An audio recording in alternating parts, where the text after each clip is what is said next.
going on, everybody? I want to start off this Afterthoughts with a question, because I saw this as a prevalent topic in the comments, and it's something I've been thinking about as well. So I wanted to ask all of you individually. When do you believe that we're going to see Luffy be a part of a sky-splitting moment? Will it be with Kaido, or do you think Oda's reserving it for Shanks? Whenever Luffy meets up with Shanks, if he ever does meet up with Shanks, because you know how the whole Blackbeard theory is in the community and whatnot. So if he ever does meet up with Shanks, will that be the sky-splitting moment? That would be awesome. But if he splits the skies here with Kaido, how awesome would that be as well, right? So I want to know how y'all are feeling about that in the comment section. Do you think we will get a sky-splitting moment with Kaido, or do you think he's reserving that for Shanks? Let me know what y'all think about that. Or if it's neither of the two, let me know when you think we're going to get Luffy's first sky-splitting moment. Now, as far as this clash goes in this chapter and the excitement for the future of Luffy versus Kaido, listen, man, anytime that you get more clashes and more scenes with these two, especially with how confident and just the chemistry that both of them have at this point in time in terms from a fighting standpoint, I mean, you could just see that they're having the time of their lives from both of them, and it's super dope. And really look forward for the next time that we get to have an opportunity to see what's happening on the roof with these two as they're destroying Onigashima with their, Conqueror's Haki-coded attacks and whatnot. It's going to be a blast. Having that one particular sequence with, them not touching and then going in, eventually getting a clash where they don't touch, electricity in the middle. It was super, super dope, man. That's one scene I cannot wait to see in the anime. But I think that's going to be the last time that we're going to see these two for at least a couple of chapters. Like, we're not going to come back up here for a while, because this is a good leave it off for here now. Our imagination can run free of, they're going to continue throwing hands. And then the next time that we come back to this, we could see Luffy in Gear 4th or Gear 2nd with the Conqueror's, whatever it is, right? Whether it's Gear 2nd with the Conqueror's Haki coding, Gear 3rd with the Conqueror's Haki coding, or Gear 4th. Now, for me, if Luffy and Kaido are going to split the skies, it's got to be in Gear 4th. That's the way I'm looking at it, man. You got to have an attack of legend coming up from Luffy's side, and Kaido comes in with an attack of equal force, which would mean that Luffy's going to have full Gear 4th, some sort of Conqueror's coded attack, and when that goes in, they don't touch the sky split. That is where I think that would take place if it does happen in the Kaido fight. If it doesn't, then we'll see. But I think that is where that's going to happen. It's going to be whenever Luffy's in Gear 4th, which is going to be absolutely crazy. And then shout out to my boy Silva for spitting 110% facts that Snake Man with this Conqueror's Haki coding is going to be absolutely filthy, man. I can't wait to see the feet, having the electric aura running through him as he's just speed blitzing through. When we see the Black Mamba and the King Cobra and all the other new techniques we're going to see from Snake Man. I'm a huge fan of that design. It's hard which one I prefer between Boundman and Snake Man, because they're both super dope for their own reasons. Because we haven't seen as much from Snake Man, every time that we get some sort of indication that he hasn't done that in his arc, right? So we know when he pops that out, it's gonna be nasty. So Snake Man's gonna be super dope, and I can't wait to see how the attacks are gonna look with the Conqueror's Haki coding. I feel like every attack from here on out is just gonna look super amazing. The fact that he's still in base form and he's doing this is nasty enough, right? But wait until you start seeing some of the gears in action, man, because I absolutely adore the gear system and really can't wait to see what he's going to utilize, or how he's going to utilize the gears with the Conqueror's Haki coding, man. But that's where we're going to leave off there with Luffy and Kaido's stuff. A lot of interesting stuff happened in this chapter, man. It was very packed, and I know that Oda probably made it feel that way because of the incoming break due to Golden Week and whatnot. But I want to talk about Killer and Hawkins for a sec, because I find this to be a very interesting thing in terms of not only how the supernovas are, but how this is going to be a test for both of them for their characters. I mean, Hawkins, at the very last second, prioritized survival and decided to turn to the other side, right? But we have somebody who's extremely loyal and Killer, right? Now, there was some raw lines in there, like the tragedy of Hitokiri Kamazo and stuff like, that was nasty. But I think even though this battle is going to be really awesome from a technical standpoint and from, them duking it out, having the Yu-Gi-Oh! Stand user himself and the Sonic Scythe and whatnot, that's going to be a really cool dynamic to see how they throw hands.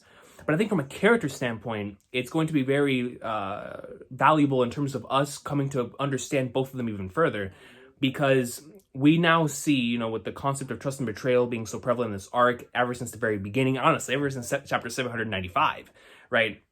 It's been something huge for just everyone involved in this whole Kaido saga, right? So I think that this is going to be a test of perseverance, determination, and just straight up loyalty, man. Like, we're going to see how both characters feel about the concept of staying loyal to someone, even no matter how, you know, drastic things may be and on their behalf. And maybe for Hawkins, we're going to see some sort of development on his end that maybe prioritizing survival and prioritizing the percentage isn't always the right thing to do. Maybe you should just leave that up to the fated hand. Don't just focus on the cards. You know what I mean? The cards may say that you have 92% chance of winning, but if you catch that L, then what happens then? Then he'll have a moment of realization. If he does catch the L, the killer, he's going to have the moment of realization like, yo, like, man, the cards, I mean, they didn't lie, but I still lost. The 8% was correct, and I lost the killer. You know, so maybe that will start spinning the realms in his head, where he's like, yo, maybe I should stop prioritizing, you know, focusing on the cards and them telling me, you know, my best chance of survival and whatnot. Maybe I should go with my heart and who I feel I should be loyal to, or who I feel I would be, you know, love to be with, or whatever the case may be. You know, and maybe he starts making decisions on his own, rather than just leaving it up to the cards. I think that would be a very interesting scenario for Oda to tackle when it comes to Hawkins' character, because he has such a fascinating design, such a fascinating ability, but to add a really intriguing and immersive character arc on top of that would make Hawkins, without question, one of my favorite supernovas, if he were to go down that route. And that's something I think he could definitely explore, considering the themes that have been explored in this arc so far. But I think that concept of trust and on both sides, right? Because of course in Killer's side, we're going to see his determination and how he's like, yo, you ain't getting the kid, son. Like, I'm going to stop you right here. My pride is on the line and I'm going to whoop you, son, regardless of what happens here. And we know just how loyal Killer is, just based on how the entire arc has gone so far. So now we're just going to see that being put to the test. But on Hawkins' side, I really want to see how seeing Killer being so loyal to Kid, and seeing Killer and how he's doing all of this, even if the odds do seem stacked against them, and he continues to fight forward. I wonder how that's going to change Hawkins as a person. And so I can't wait to see their battle continue. I don't know how much of it we're going to see, but every time we go back to that, I really looking forward to the character moments between the two, because I think there's very good opportunities for their best character moments to take place within that part of the story. And so let's go back, rewind a sec, man. Let's go to Law. I didn't get an opportunity to talk about this in the chapter because I was so hyped about seeing the goat with the coat, man. I mean, dude, when you see Luffy with the coat hanging down and you see Kaido's hand on the ground, you're like, yo, hold on, man. This is straight up hype. And I didn't pay much attention to Law's words right here, but he basically tells Luffy, you know, what we already knew, and you know, he's gonna take everyone else with them and go down to the bottom floors, you know, to take care of the situation down there. Now, here's the thing, man. When it comes to Law, you know, that this man right now is basically our assistant coach. I mean, dude is drawing up game plans left and right. Go's game plans normally don't go according to plan, but at the very least he's planning, and he has something up his sleeve. And Law, this entire time up here on the roof, has always been on top of it, and on top of it, on top of it. So now taking the order from Luffy, because, you know, that's what he did. You know, this chapter, you could say, no, he decided to make that decision himself. Nah, man, he's a straw hat. This man, Trafalgar D. Water Law, is a straw hat. He took that order from Luffy. He's going to protect the vice captain in Zoro and go up in like swimwear. Now, Zoro, we can talk about that in the future with what he's going to do for the rest of the arc. Will he do anything else in the rest of the arc? I do believe so. But we'll leave that for a future conversation. I want to talk about Law right now because he is the third of the main three of the supernovas, right? And we know how massive and major of a character he has been to this entire saga. You know, going back to Punk Hazard, Dressrosa. I mean, so he's always been very important. And so within this part right here, we've seen little bits and pieces with him in front of the Poneglyph, you know, talking to Koro-san in his heart. The little things earlier on in the arc, you know, once again with the concepts of trust and betrayal as well. I really can't wait to see what Law is going to do, because now that we know the kid is chasing Big Mom, Luffy's fighting Kaido, what is Law's role going to be from here on out? Now, he could be the director of everything down on the bottom floors, in making sure that we have the best possible chance of winning.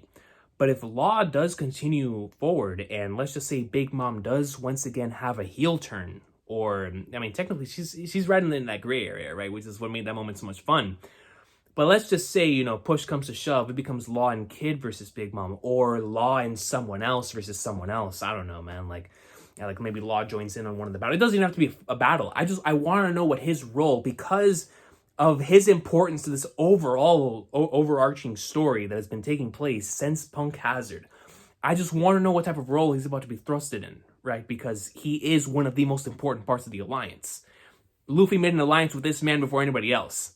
And so his role has to be huge. It's got to be massive. We know that he's a doctor.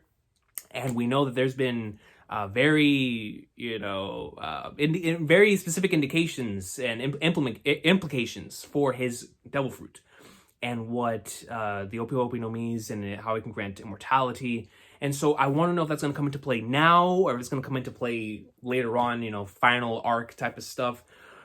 But there's a lot to consider when it comes to Law, man. And with how amazing and awesome that my man's has been on the roof, I really can't wait to see what's about to take place down on the bottom, because it does look like he is continuing to be this man on a mission. And even though his plans don't normally go according to plan, he's always on the move. He's always attempting to get the betterment of the situation and move forward, right? So I'm excited to see where Law's character goes on from here, because I do feel like he has to have one of the best character moments and just situations and roles just in general, just based on the role that he's in, right? He is one of the big three supernovas. He is the individual that Luffy made the alliance with first.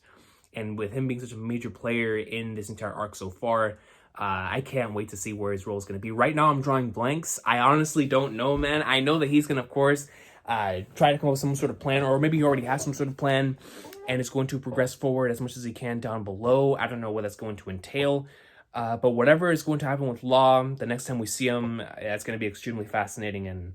And I don't know if he's going to have, like I said, his own battle, or if he's going to, go out and just provide support and have our chances of victory, go up dramatically. Because anywhere that Law is with that room ability, he can not only can he go ham on multiple individuals at once, but he can also, help multiple individuals at once as well. So, man, having Law's ability down there is going to be a massive help to anyone. So I really can't wait to see what he's going to do on that end. But I just wanted to bring that up because I didn't get a chance to talk about it whenever I went back and reread the chapter. I was like, man, what is Law going to do now?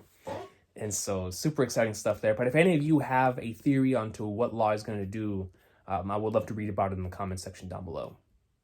Now, let's move on to, of course, the MVP of the bottom part of Onigashima, man. And that is without question Tama. Tama not only is turning the tides of the war with the Kibidongo, but now Tama is bringing over the greatest ally that we have. Without question, the 6-star recruit. You know how in college they recruit the 5-star recruits? Nah, son. Tama went and recruited a 6-star recruit. This is the equivalent of in the middle of the NBA season.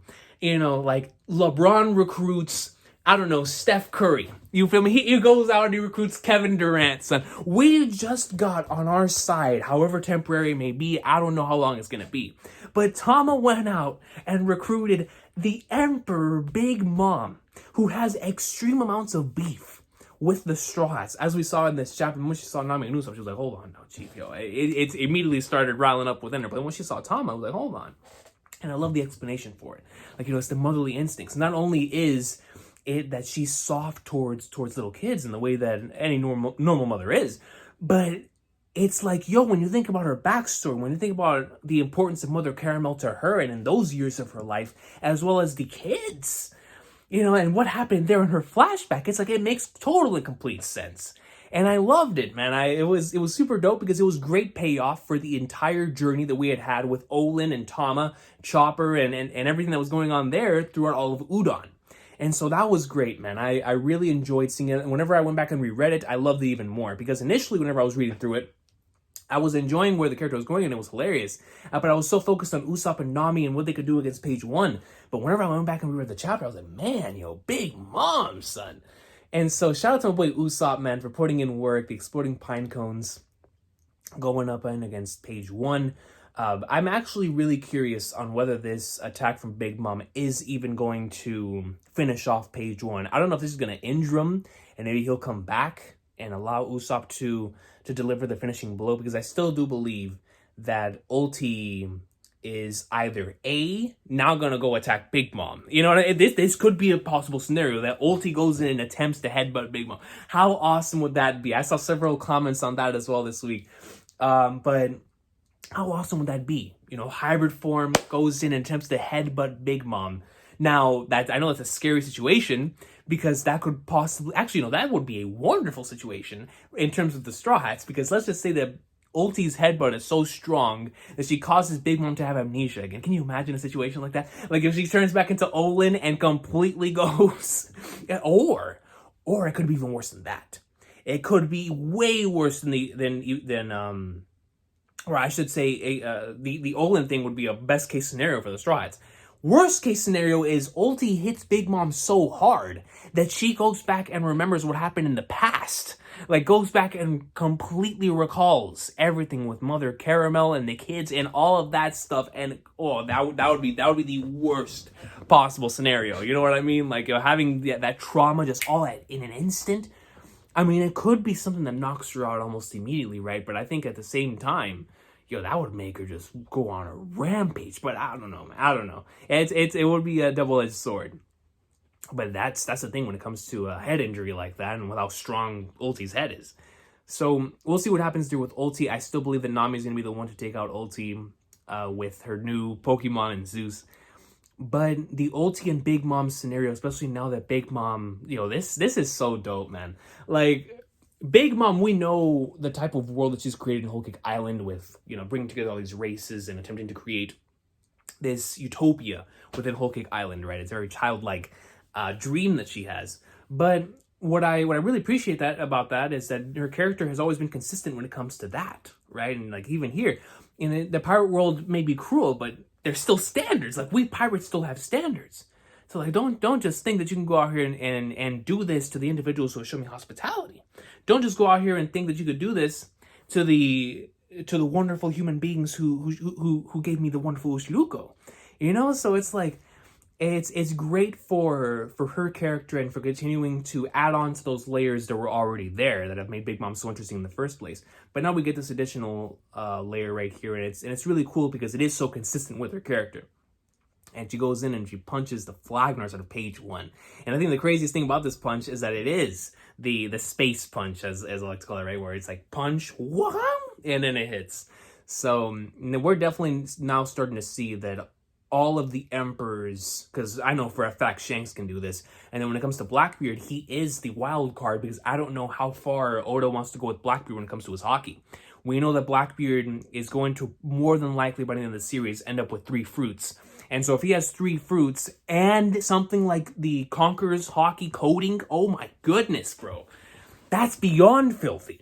And so I don't know how far Oda wants to go with that. I'm pretty sure he's going to end up giving it to him, because if he is going to be the person that Luffy's going to fight at Laugh Tale, he's going to have to be extremely strong. And now knowing how strong Luffy is right now, by the time he gets there, my man's is going to be a monster. So all Blackbeard's crew is going to have to be on that level as well, if not even further beyond. So we have an obstacle to go on. And the thing is with, depending on what fruit Blackbeard ends up getting, with Conqueror's Code, dude, that's scary, man. Like, that's scary. And it's exciting, you know what I mean? But still, now that Big Mom is confirmed to have this as well, and like I said, there's no absolutely no question in my mind that Shanks has this, and there's no question I think in my mind that Mihawk has this as well, because I do believe that with Zoro showcasing what he did last chapter, it is almost but confirmed that Mihawk has to have it, right? I mean, he has to. There's like no doubt in my mind, right? Like if he's the individual that Zoro's chasing after, and if he's the individual that trained this man, and we know how strong Mihawk is, he has to have this. That's got to be something towards the whole Black Blade concept. But maybe that's thinking too far ahead, man. I don't know. But I think Mihawk has it. And then if I'm throwing another person out there that probably has it, it's Dragon. You know, the Dragon hype is always real, dude. It's Monkey D. Dragon. More than likely had as it as well. But on the pirate side of things, I think that those for sure. And what's very fascinating about this now with the whole with the whole Conqueror's Haki coding situation is that it's now going to allow for the next time that any of us go back and rewatch the series, reread the series, especially when Haki was first introduced, and you see how the rest of the planet interacts or reacts to someone having King's Haki, it is fear. Like when somebody has Conqueror's Haki, like sweet Flagnar, it's like, yo, this is crazy. Like whenever Luffy activated it back in Marineford, and everybody was like, yo, hold on, man, like he's got it. And now we know because they know just how insane this ability can be, how insane Haki can be. Somebody has Conqueror's Haki, and they're able to coat that thing. Oh my goodness! Like, son, that's why everybody, whenever they see any individual that has this, like, hold on now, Chief. Hold on now, bro. And so, exciting stuff overall, man. Just great payoff to multiple different situations, right? So the whole Killer and Hawkins plot, which now are going to converge here, and now we're going to see how their character arcs end up finishing this arc, because I'm pretty sure this is going to be their final moments of shine within this arc, and that's going to be super exciting just to see how their things change and how and what they learned through the battles throughout this arc and how it led them to this situation right here. And same thing with the Big Mom and Tama situation right here too. Just great payoff to the that entire plot line that took place earlier on in the arc. Big Mom continues to just elevate as a more interesting character as time goes on, and that is that we don't even know much about what happened with the whole Rocks pirate situation. And like I guarantee, whenever we get that too, that is going to just add even more layers onto our character. So super exciting stuff there. Really want to see what happens here with Ulti now, because well, it's almost guaranteed for me that Zeus is going to end up joining Nami.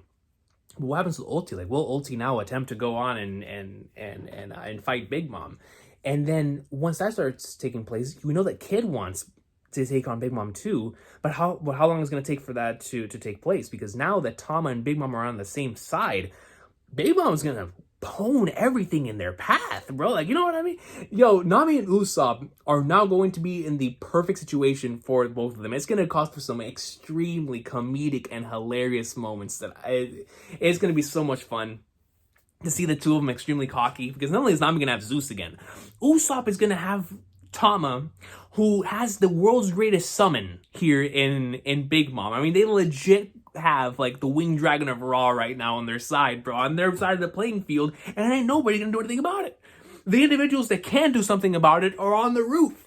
So if someone's gonna do something about it, if she ends up, going and snapping back into reality and being like, screw all this, they're gonna have to combine. I don't care. I mean, listen, man, I respect kids' abilities, but we saw what happened on the roof. I mean, Big Mom is barely damaged. If she's even nicked, it's too much, right? Like, she's fresh right now, almost fresh, 95% fresh. And so if she real deal wants to start going up like slow more, that's gonna be a scary situation for everyone down here, man. So we gotta see what takes place. But for right now, she is on the side of Tama, and because of that, she can be considered a quote unquote ally for the time being. I just wonder if this does continue for a while. Will CP0 have some like really awesome commentary on this of like, oh man, and you know what? Now that I think about it even further, if Kaido really was betrayed by Big Mom in the past, or if he was the one that betrayed Big Mom, right, regardless of what happens there, let's just say that this continues on a little further, and we get to, let's just say, Tama and them take Big Mom over towards where everybody else is. And we see King Jack and Queen's reaction to this. And they say something around the lines of, oh, so she's betrayed us again, or maybe she's taking revenge for when we betrayed her, or something like that. We could get some sort of foreshadowing to what really happened with the Rocks Pirates, just based on Big Mom and if she continues to help the Straw Hats here, which would be very, very interesting.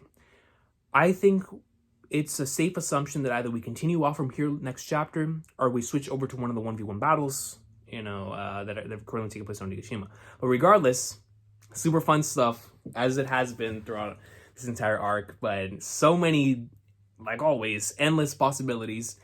And this is another break that's going to keep us talking, keep us thinking. And that's been one of the most fun things about this arc so far, man. Yo, Ulti right here in this final page really does feel like she's about to go ham for page 1 getting pwned right here. So it kind of makes you feel bad for him too, because we know how strong Big Mom is. And since I think a general consensus, at least for me, Ulti's pretty awesome, right? I voted for Ulti in the character popularity poll, I think like twice. And so I do really like Ulti. And so she has a very likable personality. She reminds me a lot of the King. Her and Luffy, whenever they clash, that's what made it super dope. So now to have Ulti, because we know how much she loves her brother, she's going to go in and attempt to strike Big Mom. I think that is a safe assumption, right? And what happens after that, I'm not entirely sure. What happens after that? I don't know. Can you imagine a situation where Big Mom is about to strike Ulti, and then Nami stops Big Mom from doing it and is like, yo, hold on.